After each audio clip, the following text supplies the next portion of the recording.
Hello everyone, आज हम करेंगे एक यूजीसी नेट कॉमर्स का एक पीवाईक्यू, क्योंकि आपको पता है कि फॉर्म्स आ चुके हैं। तो नेट यूजीसी का कॉमर्स का पेपर सेकंड जो कि जून 2011 का पीवाईक्यू है एक तरीके से, इसे आज हम करेंगे। इसमें 50 क्वेश्चंस उस टाइम पे आते थे, तो यहाँ पे इस पे 50 क्वेश्चंस दिए हुए हैं। तो आज हम ये एक ही वीडियो में 50 क्वेश्चंस को कंप्लीट कर लेंगे। आंसर्स भी इसमें दिए हुए हैं क्योंकि ये सॉल्व पेपर्स है, तो आप एक्सप्लेनेशन भी बाद में चाहे तो पढ़ सकते हैं।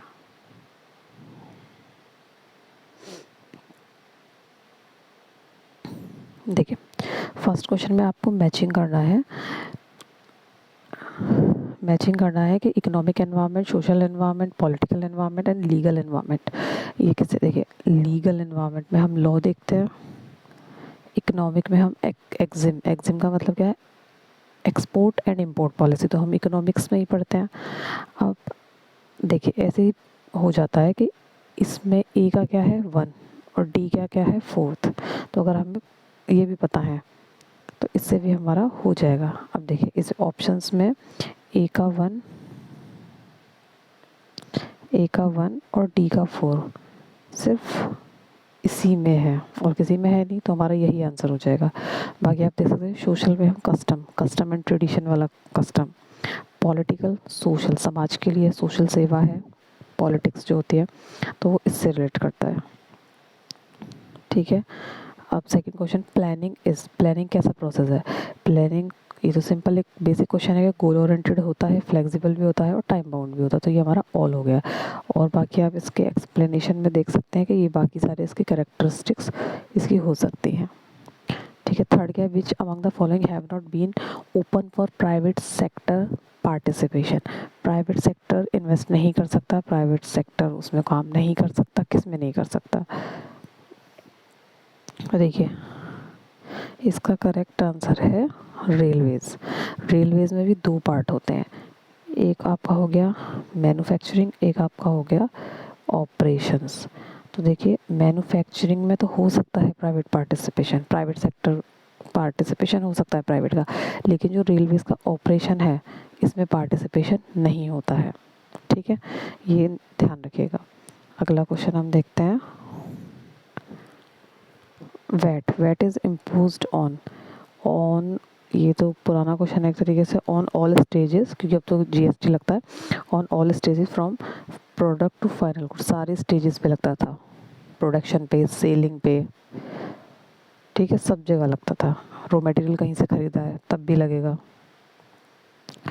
फिफ्थ हो गया, in which of the following countries the industrial revolution take place first. सबसे पहले कहाँ पर हुआ था? इंग्लैंड में हुआ था 1700-1800 में। ठीक है। अगला question, according accounting standard board of India was established in the year. कौन सी ईयर में एस्टेब्लिश हुआ? 1977, 21 अप्रैल 1977। अभी अगला क्वेश्चन है आपका, XYR पार्टिसिपेशन दे। एक ये ड्राइंग्स वाला क्वेश्चन है कि लोग विड्रॉ करते हैं तो कैसे करते हैं। अब इसमें देखिए, इसमें दे रखा है पर एनम के हिसाब से, पर एनम नहीं दे रखा होता है, तो कुछ बेसिक परसेंटेज हमें याद करनी पड़ती है, वो यूज़ करते हैं। अगर आपको पर एनम दे रखा है तो आप जो रेट दिया हुआ है सिर्फ उसी से कैलकुलेशन करेंगे। देखिए, 1500 पर मंथ निकाला है, 1000 पर मंथ निकाला एक्स ने और वाई ने, तो इसमें 12 की मल्टीप्लाई करेंगे, इसमें 12 की मल्टीप्लाई करेंगे कि साल में कितना निकाला, फिर दोनों का 10% निकाल देंगे। ठीक है। इसमें मैं एक्सप्लेनेशन और दिखा देती हूँ। देखिए, एक्स का निकाल लिया 12 से मल्टीप्लाई करके, वाई का निकाला 12 से मल्टीप्लाई करके, फिर जो एक्स का आया है 18,000 उसका 10% निकाला, वाई का 10%, दोनों को प्लस कर दिया। अब जिसका भी पूछे एक्स का कितना, वाई का कितना, टोटल कितना, तो आप बता सकते हैं। ठीक है। ये कौन सा क्वेश्चन था? 7th था। 8th है, if the purchase consideration is calculated by adding the various payment to be made, the method is also called. इसमें ये थोड़ा सा आपको याद करना या बेसिक कॉन्सेप्ट आपको पता हो। Purchase consideration is calculated by adding the various payment, कई बार में पेमेंट हो रहा है जब हमारा पता चल रहा है कि हमने कितने में सामान को खरीदा, तो नेट पेमेंट मेथड इसका आंसर हो गया। नाइन्थ हो गया the following relate to the shares of a company which order shares. जब शेयर्स की बात है, शेयर बहुत इंपॉर्टेंट चैप्टर है आपके यूजीसी के पॉइंट ऑफ व्यू से या फिर आपके पीजीटी के एग्जाम्स के पॉइंट ऑफ व्यू से। सबसे पहले हम क्या करते हैं, एप्लीकेशन। सबसे क्या पहले होता है एप्लीकेशन, फिर अलॉटमेंट हो गया, कॉल हो गया, नहीं किसी का पैसा आया तो फॉर फीचर हो गया, और फिर हमारा होता है री इशू। ठीक है, तो इसमें इशू है केवल, तो इशू नहीं होगा, री इशू होगा, तो इसलिए सॉरी ये गलत हो गया। तो इसमें आगे देखते हैं, इशू सबसे पहले, फिर application, call and for feature, तो हमारा ए वाला आंसर सही हो गया। ठीक है। 10th, the final account of a manufacturing company generally include the following statement. किसी भी कंपनी में क्या फाइनल अकाउंट्स में आता है? देखिए फाइनल अकाउंट्स में बैलेंस शीट तो आती ही है हमेशा, मैन्युफैक्चरिंग अलग से नहीं बनता है। 11th-12th में भी आपने अकाउंट्स पढ़ी होगी, मैन्युफैक्चरिंग अकाउंट आपने अलग से कभी नहीं बनाया। प्रॉफिट एंड लॉस बनाया है, ट्रेडिंग बनाया है, प्रॉफिट एंड लॉस एप्रोप्रिएशन भी बनता है कि जो प्रॉफिट या लॉस हुआ है तो उसको आपने कैसे बांटा है, ये भी बन जाता है। वहाँ मैन्युफैक्चरिंग नहीं बनता। तो ऐसा देखिए जिसमें सेकंड ना हो। देखिए इसमें सेकंड है तो ये तो कट गया, इसमें भी सेकंड है, इसमें भी सेकंड है, तो ऑब्वियस है कि बचा हुआ डी ही हो सकता है, तो इसमें बी आंसर। अच्छा, final account of national company general include the following statement. अच्छा स्टेट, ओ सॉरी मैंने क्वेश्चन पढ़ने में गलती कर दी। स्टेटमेंट सारे ये वाले बनते हैं, इनका सीक्वेंस बताना है, इनका सीक्वेंस बताना है। तो सीक्वेंस में देखिए सबसे बैलेंस शीट सबसे लास्ट में बनती है, सबसे मतलब बैलेंस शीट सबसे लास्ट में बनती है, प्रॉफिट एंड लॉस सबसे पहले बनेगा, फिर पहले ट्रेडिंग बनेगा, फिर प्रॉफिट एंड लॉस बनेगा। तो सबसे पहले हमारा फोर्थ और थर्ड, हमें ये ध्यान रखना है सीक्वेंस। ये वाला तो हमें सबने बताया ट्रेडिंग एंड पीएनएल, तो पहले ट्रेडिंग एंड फिर तो पहले फोर्थ आएगा फिर थर्ड आएगा, तो ऐसा देखना पड़ेगा जहाँ पहले फोर्थ हो फिर थर्ड हो। थर्ड पहले दे रखा तो ये गलत हो गया, फोर्थ फिर थर्ड, तो ये हो सकता है फोर्थ और थर्ड, ये हो सकता है फोर्थ और थर्ड, ये हो सकता है। तो पहला वाला तो बिल्कुल कट गया। अब हमारा बैलेंस शीट देख ली, वन सबसे लास्ट में होना चाहिए, तो यहाँ वन लास्ट में नहीं है तो ये कट गया। अब ये दोनों बचे, तो इसमें हमारा सबसे पहले क्या बनता है, सेकंड मैन्युफैक्चरिंग अकाउंट बनता है, जो हम कॉस्ट निकालेंगे। सीक्वेंस बताना था। 10th 11th, ये देखिए इसमें दिया हुआ भी है, manufacturing account, trading account, PNL, PNL के बाद एप्रोप्रिएशन, फिर बैलेंस शीट। बैलेंस शीट सबसे लास्ट में है और मैन्युफैक्चरिंग सबसे पहले। कुछ ना कुछ किसी ना किसी का तो दो तीनों का तो पता ही होगा कि कौन सा पहले बनेगा कौन सा बाद में, उसके बेसिस पे भी हम आंसर कर सकते हैं, मतलब कॉन्सेप्चुअल थिंकिंग होनी चाहिए। The theory of reveal preference, The theory of revealed preference was propounded by Paul Samuelson. Paul Samuelson है, इसमें क्या बताया था, इस थ्योरी में क्या बताया था, प्रेफरेंस के बारे में बताया था कि अगर पर्सन की इनकम, किसी कंज्यूमर की इनकम बढ़ रही है या प्राइस में कुछ चेंज आ रहा है, देखिए ये लिखा हुआ इनकम एंड प्राइस में अगर कोई भी चेंज आ रहा है, उसकी वजह से लोग अपनी प्रेफरेंस को कैसे चेंज कर रहे हैं, डिमांड की प्रेफरेंस को कैसे चेंज कर रहे हैं, उसमें उसकी स्टडी की गई थी पॉल सैमुअल्सन द्वारा। अगला क्या है, which of the following concept is considered as a myth. Myth है, रियल में नहीं है। परफेक्ट कंपटीशन, परफेक्ट कंपटीशन में क्या होता है, सबके पास सेम सामान होगा, प्राइस में कोई चेंजेस नहीं होंगे, होमोजेनियस प्रोडक्ट होगा, फर्म जो है हमारी मार्केट जो है प्राइस टेकर होगी, इंडस्ट्री प्राइस मेकर होगी, ऐसी बातें होती हैं जो नहीं है, क्योंकि रियल लाइफ में तो हमारा मोनोपोलिस्टिक होता है, क्योंकि सबके पास प्रोडक्ट हैं सेम लेकिन थोड़े थोड़े यूनिक फीचर्स के साथ। ठीक है। 13, a perfect competitive market in short run will be equilibrium where. कहाँ पे इक्विलिब्रियम करेगा, जब उसकी कॉस्ट और रेवेन्यू बराबर हो जाएगी, कॉस्ट और रेवेन्यू बराबर हो जाएगी। ठीक है, इसका एक ग्राफ होता है, मैं आपको यहीं बता देती हूँ थोड़ा सा है। इसका ऐसा एक ग्राफ होता है कि आपकी कॉस्ट और रेवेन्यू स्ट्रेट रहती है और ये आपको ऐसे काटता है, तो यहाँ पर होता है इक्विलिब्रियम। ठीक है, डायग्राम्स दिमाग में होने चाहिए।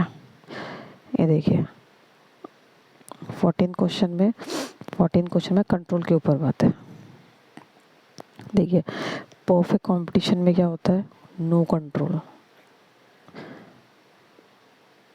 सम कंट्रोल, परफेक्ट ए का वन, ये ध्यान रखिएगा कि ए का वन है परफेक्ट में, क्योंकि कंट्रोल नहीं है मार्केट में फर्म्स का। ठीक है, ये दे रखा है परफेक्ट कंपटीशन में नो कंट्रोल, मोनोपोलिस्टिक में सम कंट्रोल है, ओलिगोपोली में प्रैक्टिकली सम कंट्रोल है कि 3-4 फ्यू फर्म होती है, मोनोपोली में यूजुअल कंट्रोल, टोटल कंट्रोल है। ठीक है, अगला 15 में देखेंगे, the demand for the product of a firm under oligopoly is at prices higher than the prevailing market prices, the oligopolistic firm faces a kinked demand curve. हाँ, ये वाला तो देखिए रीज़न बिल्कुल आपका ट्रू है। किन डिमांड कर्व होता है, किन डिमांड कर्व कैसे होता है कि जो फर्म होती है उसका कुछ ऐसे करके बनता है कि वो प्राइस अगर कम ज़्यादा भी करती है तो कोई फ़ायदा नहीं होता, उसे दोबारा उसी प्राइस पे आना पड़ता है। क्योंकि अगर वो प्राइस एक फर्म, क्योंकि ओलिगोपोली में 3-4 ही तो फर्म होती हैं, एक फर्म अगर प्राइस डाउन करेगी तो बाकी भी कर देंगे, फिर कोई फ़ायदा नहीं होगा। अगर प्राइस बढ़ाएगी तो बाकी भी बढ़ा देंगी, तो उसे कोई फ़ायदा होता नहीं, फिर उसे वापस से उसी एक ही प्राइस पे आना पड़ता है तीनों चारों फर्म को। तो ये है। अब देखिए इसका आंसर क्या है, इसका आंसर है D, A is false, R is true. और क्यों, इसमें लिखा है the demand for the product of the firm under oligopoly is prices higher than the, higher नहीं होता है तो ये वाला ट्रू है। ठीक है, 16 में वैसे तो ज़्यादा, अगर आपको मैथ की कैलकुलेशन थोड़ी बहुत आती है तो ये क्वेश्चन आपके लिए डिफ़िकल्ट नहीं है।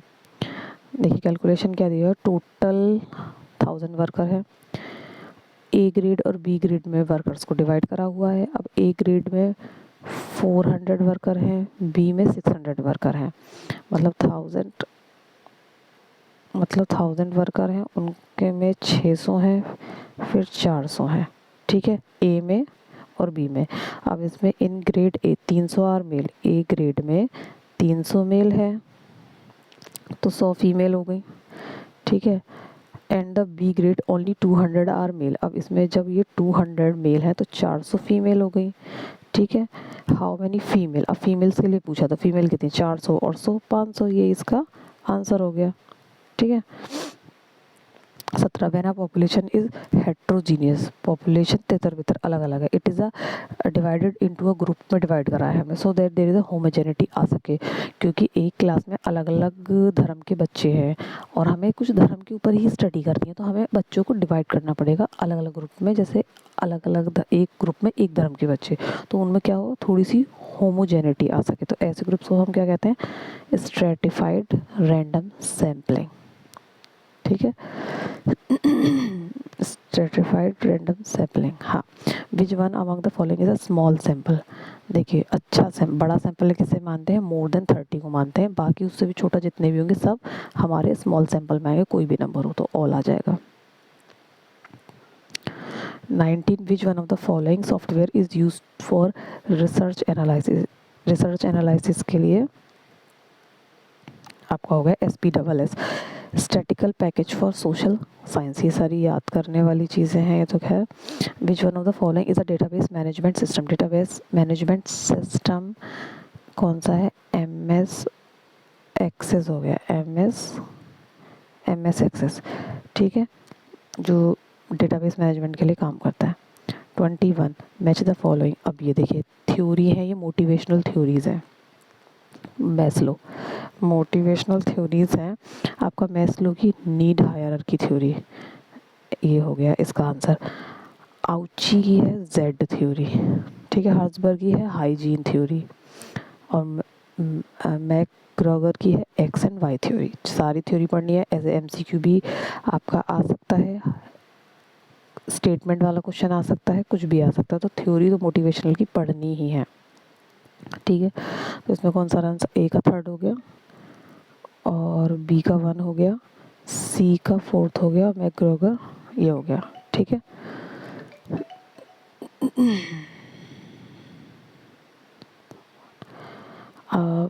आपका ये हो गया 22। Consider the following step in the decision making and select the correct sequence. Sequence बताना है, सीक्वेंस बताना है। डिफाइनिंग द प्रॉब्लम, सबसे पहले प्रॉब्लम पता होनी चाहिए, सबसे पहले है considering alternative, considering limiting factor and selecting the best alternative and implementation. हमेशा ध्यान रखिए इम्प्लीमेंटेशन सबसे लास्ट में होता है, 4th सिर्फ यही है, तो हमारा यही आंसर हो जाएगा।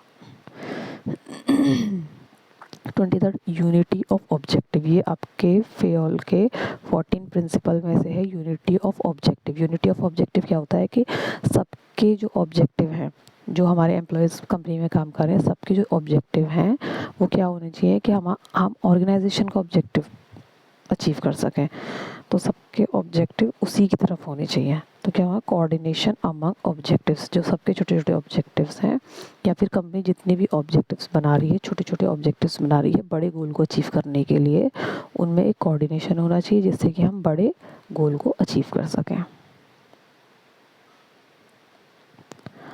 अगला question, the concept of MBO was originally came from Peter F Drucker. इसको MBO को MPU भी कहते हैं, इसमें ही शायद एक क्वेश्चन आएगा, MBO या MPU भी कहते हैं, planning. 25, which one is the most important principle of business ethics. Business ethics में सबसे इंपॉर्टेंट क्या है, देखिए बाकी unity of direction, scalar chain Spain, ये फेयोल के हैं, ये किसके हैं, फेयोल के प्रिंसिपल है, तो ये ऑड वन आउट है तो इसे लगा देंगे। 25, 26, match the following statement with their authors. ये आपको याद करना पड़ेगा, इसका कोई तरीका नहीं है कि डेफिनेशंस और राइटर्स के नाम याद करना। Marketing is the delivery standard of living. Standard of living के बारे में बात कर रहा है। बाइंग का है पाइले, इस वाले का बी का पाइले वाला है।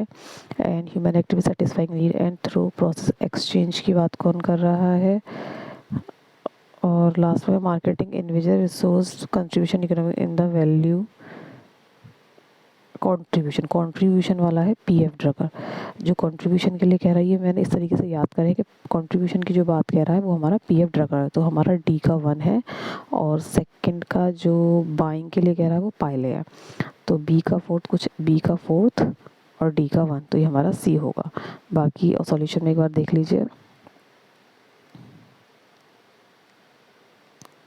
देखिए ये रहा, स्टैंडर्ड की बात पॉल मजूर, बाइंग सेलिंग की बात पाइले, and exchange Philip Kotler, and आपका एक्सचेंज की बात, ये इस तरीके से कुछ कोड वर्ड याद करने पड़ते हैं क्योंकि पूरा तो याद है। कंट्रीब्यूशन PF ड्रकर, ठीक है। विच one of the following is not the mode of direct distribution system. Direct नहीं है, हम कस्टमर से डायरेक्ट टच में नहीं है। पहला ट्रेडिंग मीडिएटर, क्योंकि हमने बिचौलिया रख लिया, एक मिडिल मैन रख लिया, तो हम डायरेक्ट टच तो हट गया, तो यही हमारा not the mode of direct touch है, हो गया। 28, which one of the following is matched correctly कौन सा मैच्ड है। Consumer protection, sales meeting, dealer promotion, display allowances दिए जाते हैं डीलर्स को।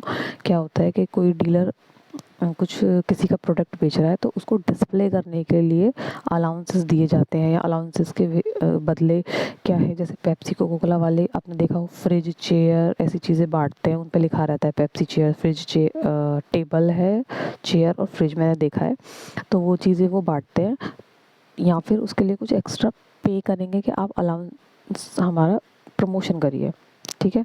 इंटरनल सेल प्रमोशन ये गलत है दोनों। 29, इलेक्ट्रिक मीडिया, अभी देखिए ऐसे स्टेटमेंट के क्वेश्चन आते हैं, ये तो आते ही हैं।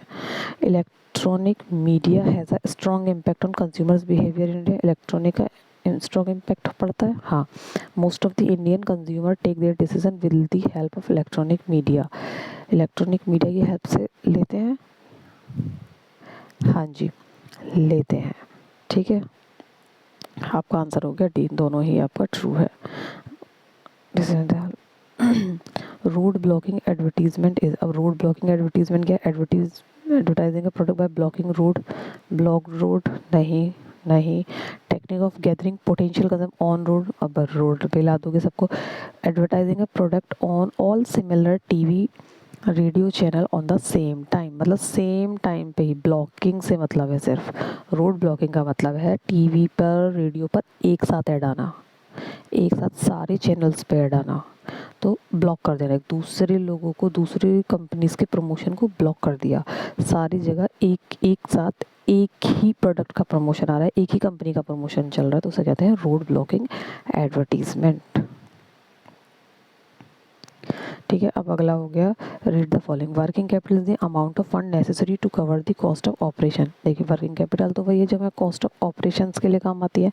सर्कुलेटिंग कैपिटल देखिए एक नई चीज़ है जो शायद जो प्रिपरेशन जिन्होंने स्टार्ट करी होगी या बेसिक से होंगे अभी, उन्हें सर्कुलेटिंग कैपिटल नहीं पढ़ा होगा। सर्कुलेटिंग कैपिटल क्या होती है, जो घूम फिर के चेंज होती रहती है। अभी देखिए हमारे मेरे पास 10,000 रुपये कैश है, फिर मैंने उसका कुछ सामान खरीद लिया 10,000 रुपये का, फिर मैंने वो सामान कहीं बेच दिया तो फिर मेरे 10,000 रुपये कन्वर्ट हो गए।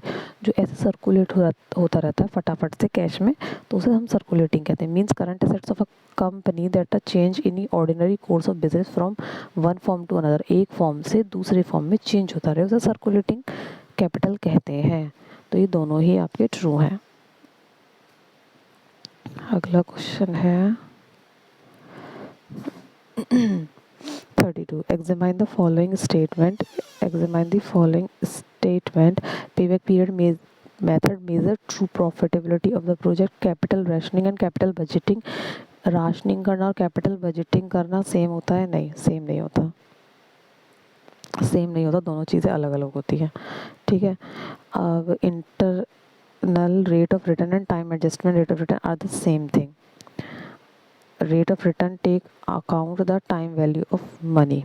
तो इसका करेक्ट आंसर आपका होगा C is only third is correct, ये क्योंकि सेम थिंग है। टाइम एडजस्टमेंट करो, इंटरनल रेट ऑफ रिटर्न में हम टाइम को प्रेफर करते हैं। ठीक है, इन सब के बारे में आप यहाँ से पढ़ सकते हैं। 33 विच one of the following is correct. A ratio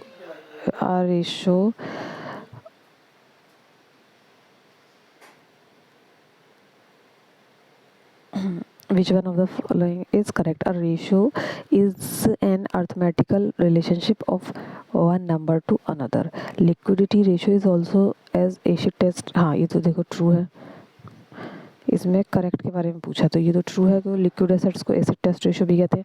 rule of thumb for current asset, current assets का वैसे आइडियल रेशो जो होता है वो 2:1 होता है, ये भी आप सबने सुना होगा। Debt equity ratio is a relationship between outsiders fund and share holders fund. हाँ, डेट का मतलब है हमने बाहर से पैसा कितना लिया हुआ है, डिबेंचर वगैरह। ठीक है, हमारा डिबेंचर का।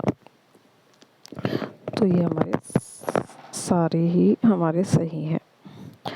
रेशियो जो होता है अर्थमेटिकल रिलेशनशिप ही बताता है दो नंबर्स के बीच में।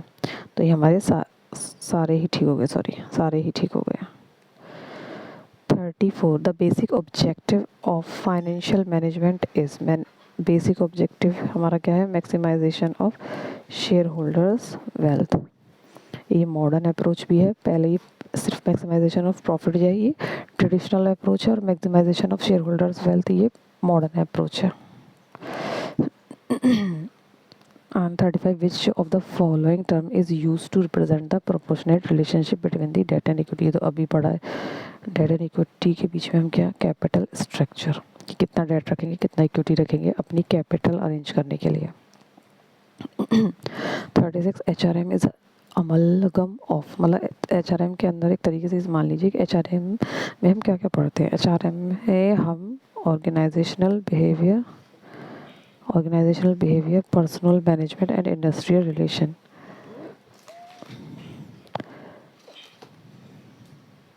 हम इन तीनों के बारे में पढ़ते हैं। ठीक है,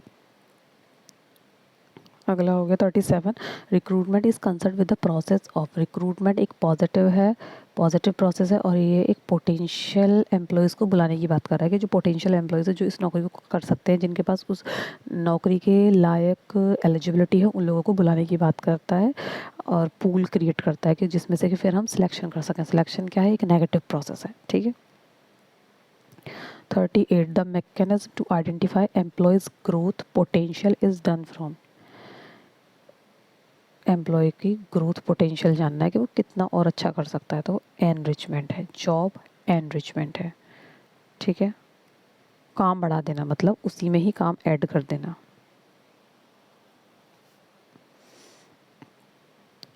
जिस पोस्ट पे वो है उसी में उसका काम को ऐड कर देना, और टास्क चेक करना कि भी क्या क्या कर सकता है। An interview conducted at the time of an employee leaving the organisation. अब ऑर्गेनाइजेशन लीव कर रहा है, कोई जा रहा है छोड़ के, तो हम उसका कौन सा इंटरव्यू लेंगे?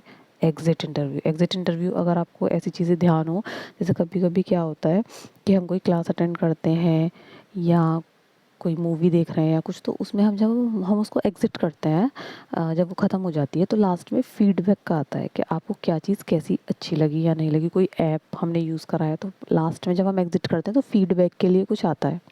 या फिर आपने देखा होगा सबसे बड़ा एग्जांपल फ्लिपकार्ट, अमेज़न पे जब हम कोई सामान मंगाते हैं तो फीडबैक के लिए मेल आता है। तो इस तरीके से फीडबैक ली जाती है एचआर द्वारा, ठीक है। तो उसको हम एग्ज़िट इंटरव्यू कहते हैं। 39 हो गया। 40, a manager delegates authority. Manager authority को डेलीगेट कर सकता है, बिल्कुल कर सकता है, मैनेजर डेलीगेट कर सकता है।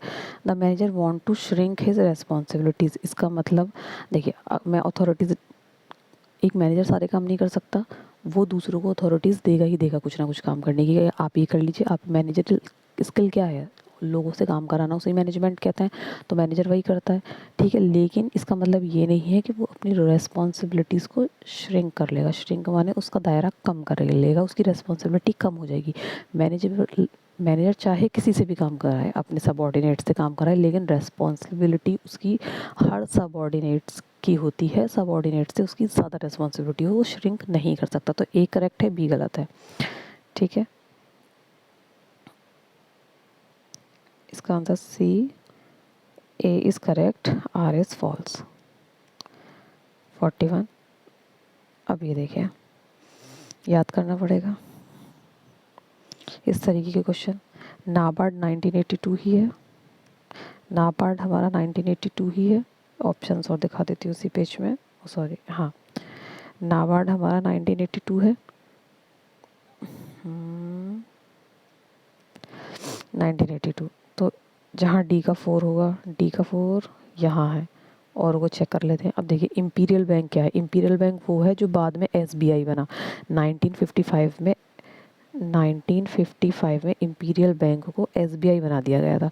तो एसबीआई बना दिया गया था, तो इंपीरियल बैंक तो 1955 से पुराना होगा। तो 1955 से पुराना होगा तो 1964 तो हो नहीं सकता। अब ये यूनाइटेड ट्रस्ट ऑफ इंडिया, ए का क्या है, 1964 इसका है।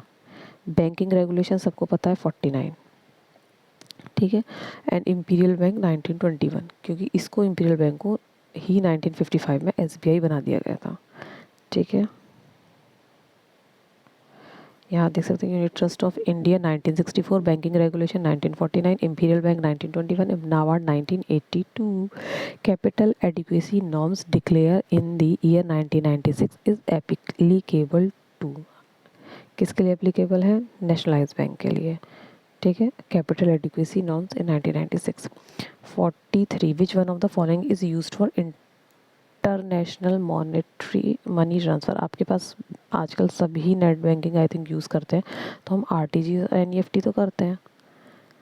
स्विफ्ट, स्विफ्ट बचा हमारा इंटरनेशनल के लिए, ये है नेशनल के लिए दोनों, और ये है इंटरनेशनल के लिए। तो इसकी full form society for world wide interbank financial telecommunication, Swift है, ठीक है। इसमें इनिशियली 15 कंट्रीज़ थी।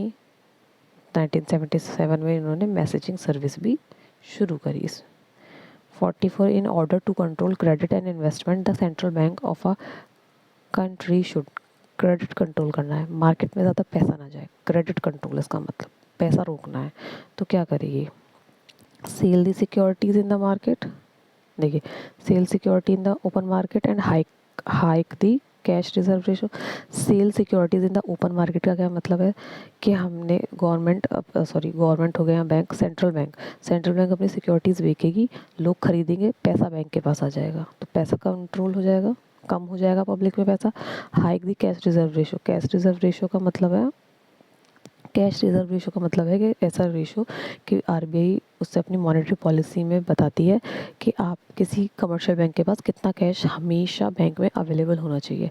अगर उसको वो बढ़ा देगी, जैसे पहले 4% था, अभी 10% कर दिया, तो ये जो 6% बढ़ाया है, पहले उस 6% को हम पब्लिक में लोन देने के लिए यूज़ कर रहे थे, अभी उसने कैश रिजर्व रेशो बढ़ा दिया, तो हम पब्लिक में 6% और जो लोन नहीं दे पाएंगे, तो पब्लिक में कैश कम जाएगा, लोन कम जाएगा, कैपिटल कम जाएगी, तो कंट्रोल हो जाएगा। तो ये हमारा ए ठीक है। अब देखिए बी भी समझा देती हूँ, buy securities from open market. अगर आरबीआई ने सिक्योरिटीज़ को बाय कर लिया, खरीद लिया, तो पब्लिक के पास पैसा गया, सिक्योरिटीज़ आई आरबीआई के पास और पैसा गया पब्लिक के पास। ऐसा कब करेगा वो आरबीआई? जब उसे क्रेडिट को बढ़ाना है। बाय सिक्योरिटीज सेम है तो इसलिए ये गलत हो गया। Sell securities in the open market, ये तो ठीक है, लेकिन दूसरा क्या है, कैश रिजर्व रेशियो को लोअर कर देगा। कैश रिजर्व रेशियो को लोअर कर देगा मतलब कि वो अलाउ कर रहा है कि बैंक अपने पास कैश कम रखे और पब्लिक में ज़्यादा दे। तो पब्लिक में ज़्यादा नहीं देना है, कंट्रोल करना है, तो ए ही होगा। ठीक है। 45 India has been witnessing high rate of inflation because India में इन्फ्लेशन बढ़ रहा है। क्यों बढ़ रहा है? Public expenditure and money supply both continuously increasing. हाँ, पब्लिक एक्सपेंडिचर बढ़ रहे हैं। Agriculture and industrial sector have not perform adequately, ये भी बात सही है। Both agriculture and industrial prices में हाइक हो रहा है।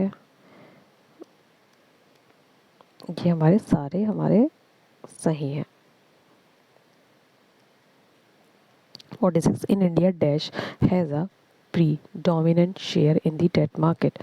डेट मार्केट में सबसे ज़्यादा शेयर किसका है? Government securities. 46 का आंसर ए, गवर्नमेंट सिक्योरिटीज़। ठीक है। Which type of elasticity play a crucial role in determining the international trade? बड़ा इंपॉर्टेंट क्वेश्चन है। इंटरनेशनल ट्रेड में कौन सी इलास्टिसिटी ज़्यादा काम करेगी? Price elasticity. ठीक है, किसको स्टडी करते हैं, किसका क्रूशियल रोल है, इंपॉर्टेंट रोल है? प्राइस इलास्टिसिटी का। ठीक है। DFEC क्या है? DFEC है duty free credit, duty free export credit, duty free export credit.